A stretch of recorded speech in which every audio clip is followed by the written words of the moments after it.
Hey everybody, does anybody like to play with puzzles? I've never really liked to play with puzzles because, to be honest with you, it just takes too much time, right? You're trying to figure it all out. You're looking at the picture on the box, and then you find all the pieces, and you're trying to put all the pieces in the right places. And depending on the size of the puzzle and the intricacy of it, it gets really complicated really fast. So I've never had the patience for it, but I think it fits well for just what I want to share with you today, and because I think it really kind of illustrates the point, kind of life in general, right? We kind of have this, the picture on the box, right? That's kind of our life that we see, or kind of a basic idea, right, of what we kind of think the direction we want it to go. And then so we have all these puzzle pieces, and then we begin to what? Put the puzzle pieces together, right? And so there's a clear design, there's a clear purpose behind the puzzle. And most of us, to be honest with you, kind of see our lives that way. We kind of see some intention, and we see some purpose. And we see this in the natural world as well. Is some of the stuff I've been reading lately is we can highlighting that, even from to the simplest organism, where there's see that these things aren't just say existing, so to speak, or they're just there, but they have a clear design, clear intention, clear purpose behind it, or an end goal behind what it is doing. So there's an obvious um, guess, hand on the wheel, so to speak, really guiding along what's going on with these particular organisms. And so, how, no surprise, not surprisingly, this would be the same for what? Human beings, that we should be designed for a purpose and have meaning.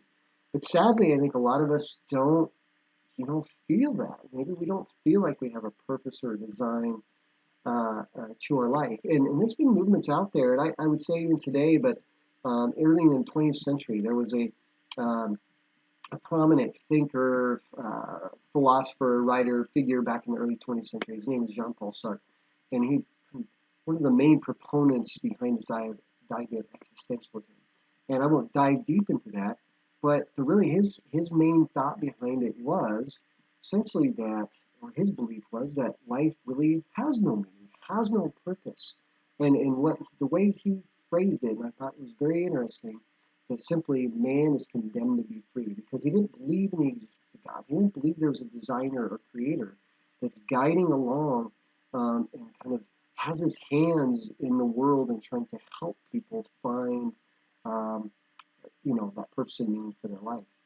And so start push this now, and I see echoes of this even today when we talk about, and maybe you've had those with your friends or family members.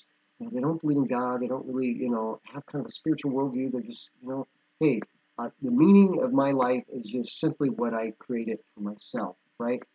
And in my mind, for a minute, that sounds good, right? We just, oh yeah, hey, I'm just going to take the bull by horns. I'm going to make my life whatever I want it to be.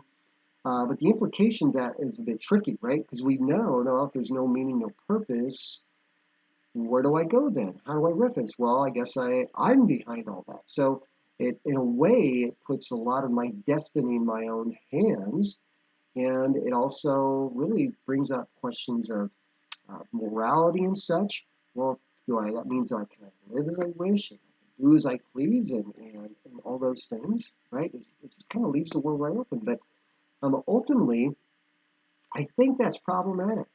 And so coming back to this puzzle um, analogy, and I think this is where this is really important. Because if we were to go into a puzzle, right, we get in that puzzle and we throw out all the pieces, we see all the colors, we see all the designs, and we see all the things going on there. But then we go to look at the box top and it's blank. And we're like, how am I going to live this out? I don't even know where to start. Where do I put the first piece? You could kind of begin to guess and see if you can match the best you could. And but it would feel very arbitrary at first, or just no purpose, no intention behind it. It'd be get really confusing, right? And so I think that's how, for many, if we approach life that way, we're going to find ourselves just kind of grasping at straws, trying to figure things out as we go. And is this right or is this wrong? Is there really any, and think it in really big picture? What's the meaning of my life? What's my legacy going to be? How are people going to view me? And if I'm just making this up as I go along, am I really fulfilling any purpose? Do I focus on my, strictly my own, say, personal desires, what I want to do? Do I go in more of a selfless service mode to reach out to other people? How do I really live my life? And how do I know if it's the right way to live my life? Now, going back to the puzzle piece, to just kind of wrap this up, is what would we do? If we had a puzzle that had no picture on the front, what would we immediately do?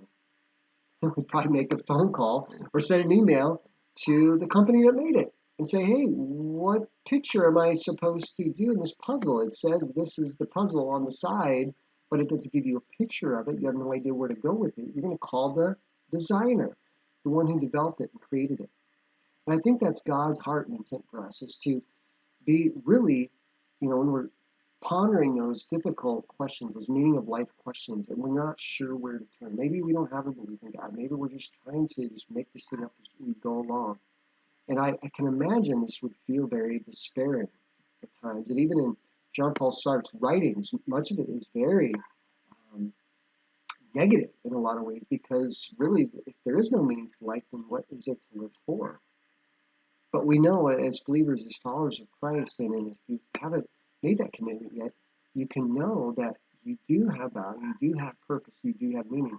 In Jeremiah 29:11, it talks about, he was specifically talking to the Israelites in this passage, but it talks about knowing the plans I have for you, hope and a future, and affirming that he had a call on their lives. And I think this is easily something we could apply to our lives today.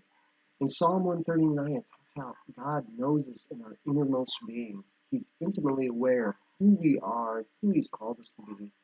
And then even in Romans 8:28, it talks about God working out things to our good for those who love the Lord. Essentially, God wants to be part of the plans that we have for life. He has a design. He has a purpose for us.